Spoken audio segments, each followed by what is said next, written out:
estrogen is not longer your cardioprotector, so the arteries get a little stiff. And so that definitely increases the risk of other issues like high blood pressure and your risk of cardiovascular disease. So yes, you have to pay attention to that because menopause is not just hot flashes. There's something else going on and affects your cardiovascular risks.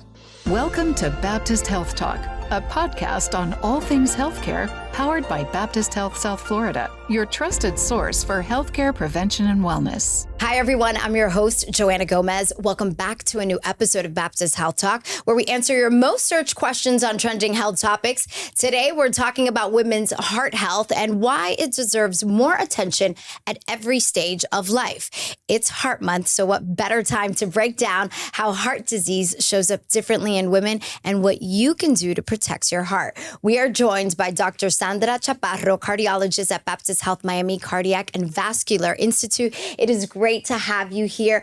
We're going to start off with the basics. We've got a lot of questions for you. We're going to start with the symptoms and the signs. So let's go ahead and start off with some of the symptoms.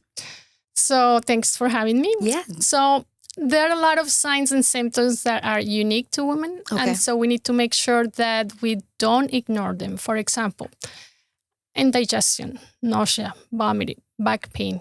Those things can be a sign of heart trouble. Wow. Feeling fatigue, not able to do your daily activities, not able to climb stairs like you used to, thinking that, it's because age, it's because I'm not the condition.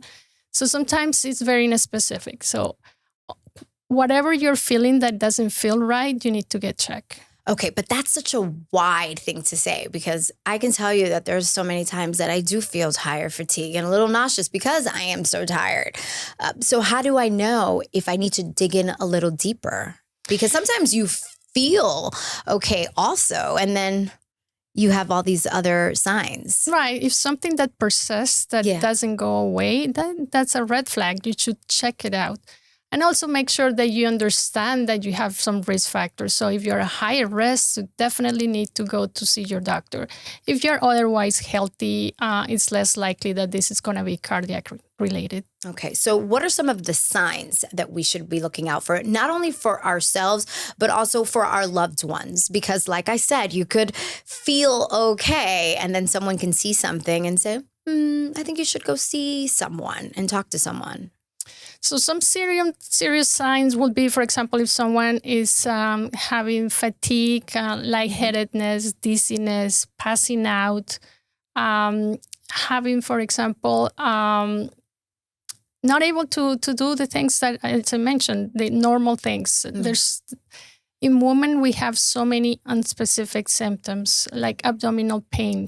It could be a gastrointestinal thing, but if it doesn't go away, then you, as a relative of that person, should say, hey, we need to go and see a doctor. There's something wrong. Right. A lot of times we hear your arm, right? I think that's probably the most common one. Is that still one that we should look out for? Well, that's typical more for men than for women. And so we need to make sure that we don't ignore the other signs and symptoms. In the men, we usually see the chest pain, the chest pressure with radiation to the arm. But in women, that's less likely. It's more like jaw pain, neck pain, back pain, abdominal pain. So it's quite different between the two genders. I actually really loved this question that we found on the internet because I didn't really think of it. But when you break it down, there's so much that we can actually go into this. A lot of women were curious about cycle syncing. I mean, when you have your menstrual cycle, you feel off because there's a lot going on in your body. But how much does that affect your heart health? Well, estrogen is one of the important hormones that affect every part of their body. So it's a cycle. And so you need to have a regular cycle. If there's something off, then you should get seen because that might be a red flag that something is wrong with your cardiovascular health. But in the majority of the patients, if you have a normal cycle, you shouldn't be worried. How about if you're in perimenopause or even menopause? What are the red flags there? So menopause is perimenopause is completely different. So yes, estrogen is not longer your cardioprotector. So the arteries get a little stiff. And so that definitely increases the risk of other issues like high blood pressure and your risk of cardiovascular disease.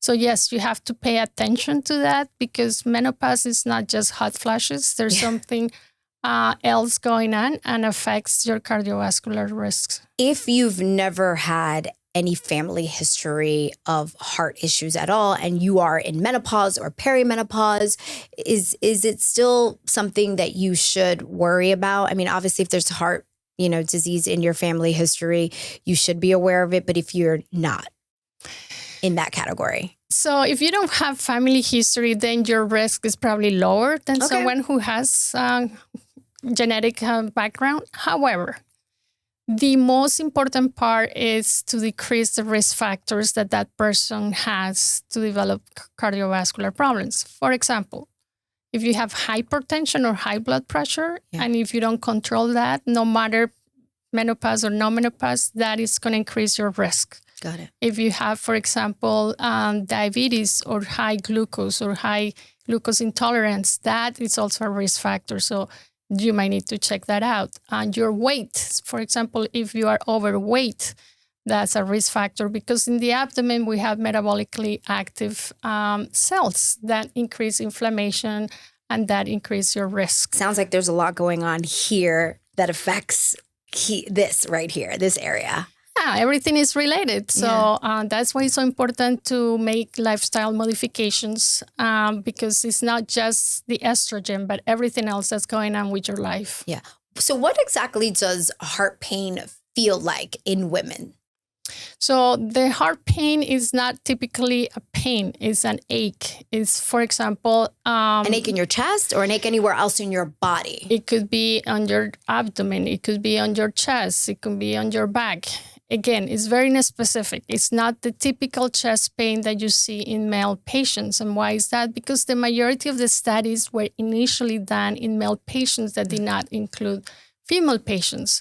So now we know that we are different and we present with different symptoms. So it's not the crushing chest pain with radiation to the arm. And it hasn't been really that long where they've figured out that they've actually figured out, that there is a difference between men and women when it comes to heart disease and the symptoms that we see. This is fairly new.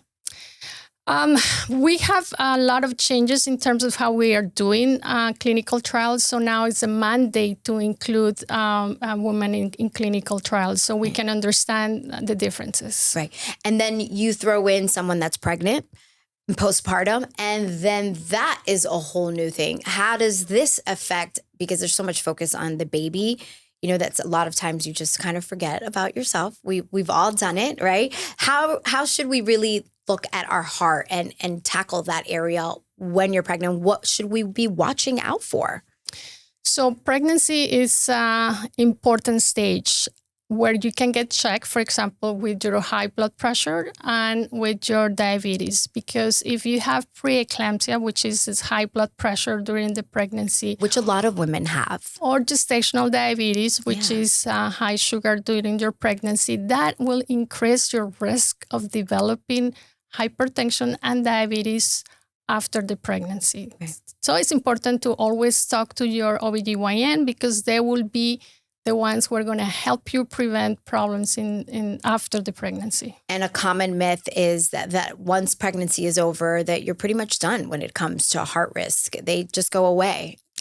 That's an interesting point. So that's not the case because after the pregnancy, we have a period where there are a lot of changes, and that's the highest risk for developing, for example, heart failure, postpartum. So it's important to get checked with your OBGYN or your primary care doctor after the pregnancy, especially during the first 6 months. Right. Let's go back to menopause because I feel that it is such an important thing that affects so many women. And the conversation is everywhere where people are talking about it. We all feel fatigue during this normal but not so normal point of our life when it comes to aging. How much is the weight gain menopause, and what does it have to do with our heart? Because you mentioned how a lot of this is lifestyle choices, right? So, but we're gaining weight rapidly. Sometimes we don't even know how it's happening. Right. So sometimes you think that it's because of age. Sometimes you think it's because of lack of estrogen. So an important communication with your doctor will indicate if you need, for example, hormonal replacement therapy. And also gaining weight to a certain point is not good no matter what. Because it affects your heart. Affects everything. And so we need to be active. And so the American Heart Association recommends to be 150 minutes of activity a week, which is a lot, sounds a lot. But in reality, if you spend 20 minutes after eating with a brisk walk, that's enough to meet those requirements and to decrease the risk by 30%. Okay, so when you say go out there, brisk walk, what does the workout look for everyone? Because it's obviously different. Is a Pilates class good enough? Or running, walking, maybe yoga? What does it look like? Lifting weights, because we know that also is something that women need to do, right? Especially as you are aging. So not everyone is the same, right? The recommendation, again, 150 minutes a week of moderate activity, or intense activity, 70 minutes a week. So that means, for example, if you're doing cardio or Pilates, you probably don't need to do the 150, but it's always important, as you mentioned, to use some weight at least twice a week. And always to tailor to your needs, to your joints, to your aches, because not everyone is going to be able to do the same activity. All right, but let's talk about what we need to really address. What does heart-healthy diet or eating look like? That's a great point. So that means that we need to eat less processed food, less saturated fat, more whole foods, more fruits, more vegetables, more grains, more fish, and again, less processed food. Yeah, but it tastes so good. It does, but think about it. You have tiny little arteries that you are going to get plugged with all that cholesterol and saturated fat. There's also a lot of myths that, like, if you are going to eat some of this processed food, if you do an intense workout, it kind of washes itself out and won't make such a difference. It does not. That's not at all. No, we need to have a Dutch diet, Mediterranean diet, where the priority is in vegetables, fruits, grains, and less in processed food. Yeah, the Mediterranean diet, it looks like that's where everyone is pointing to. We were talking a little bit off camera about AI, because a lot of people are obviously scared.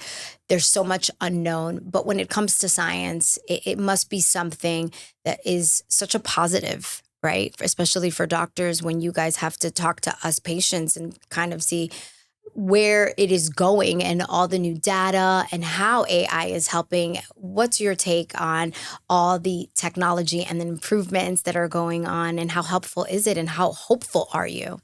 AI is a big name for different things.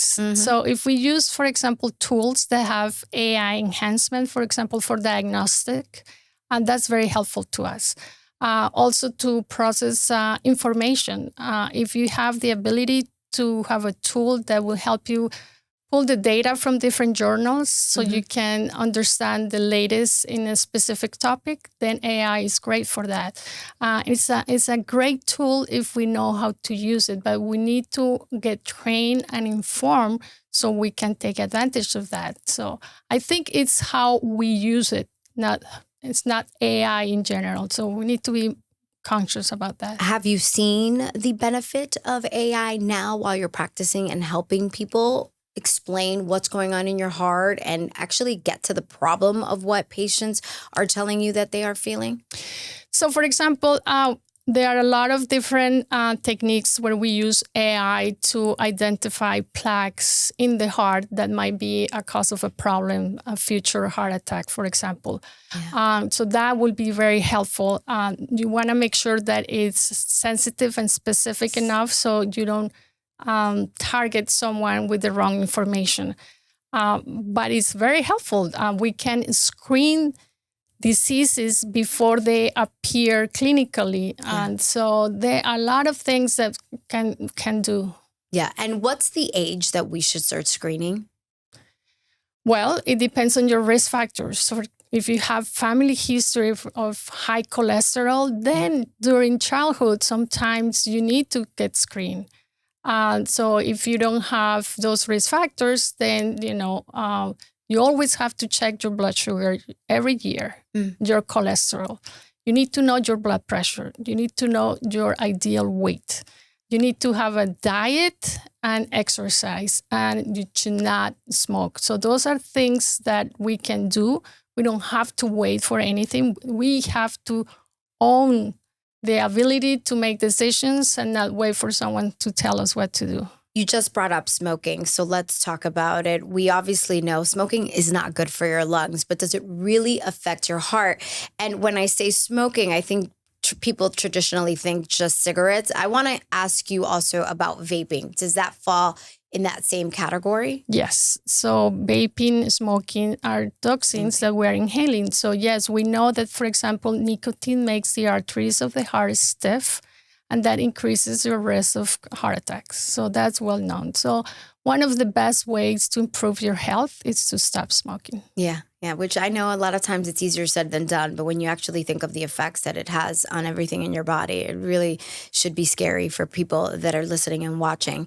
But what's also very scary is chronic stress. It does affect your heart. Can you talk about what some of the practical ways that women, especially because we are just in everything, right? We can protect our heart health while kind of lowering our stress.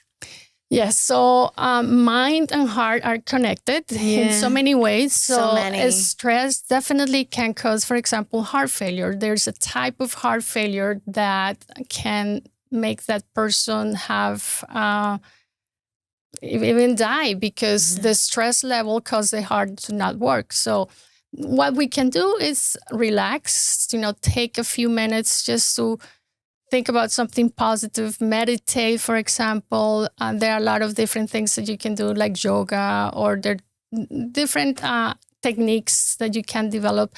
But you can also take time for yourself, go out with your friends, dance, have an activity that is social and that can relax your stress level. Yeah, I don't think a lot of people really think stress in your heart, but like you just said, it's all connected. It's all one thing and it all affects everyone. There are so many women listening right now, Dr. Chaparro, and they're saying, but you know what? I have no symptoms.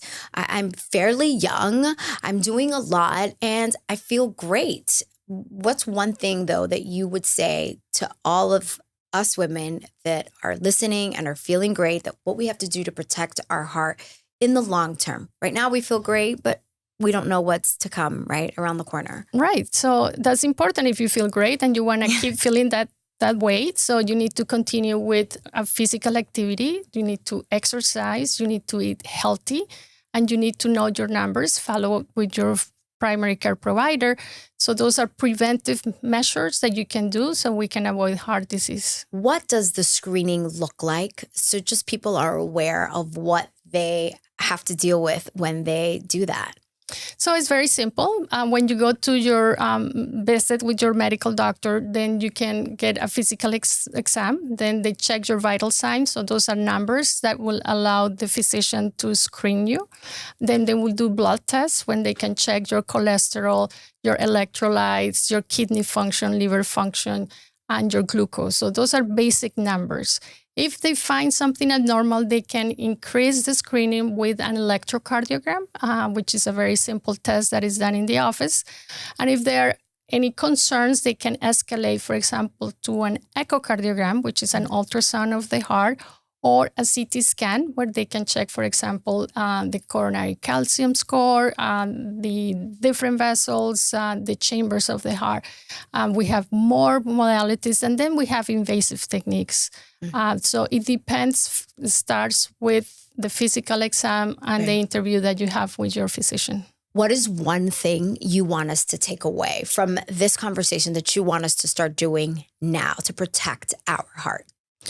So it's easy. Know your numbers. So the American Heart Association has a really easy checklist tool that you can go online and find out what are your risks. You can plug your numbers and see what's your height, what's your weight, your cholesterol, your diabetes, you have high blood pressure, and you can tailor that and you can own that and take advantage of the fact that there's so much going on. You can track your numbers with your phone, with your watch. You can be active. Sure. And not only that, teach your kids how to have a healthy lifestyle and eat healthy as well. Yeah, that's a good one. I'm going to get my numbers. I promise you that. Thank you so much. This was a wonderful conversation. Thanks for sharing all your insight with all of us here. And remember, viewers, be sure to hit that subscribe button on our channel here to keep up with the latest health and wellness information and tips from our experts. Thank you so much for watching and know your numbers. Find additional valuable health and wellness information on our resource blog at baptisthealth.net/news. And be sure to interact with us on our social media channels for live and upcoming events. Baptist Health Talk is brought to you by Baptist Health, the warmer side of care.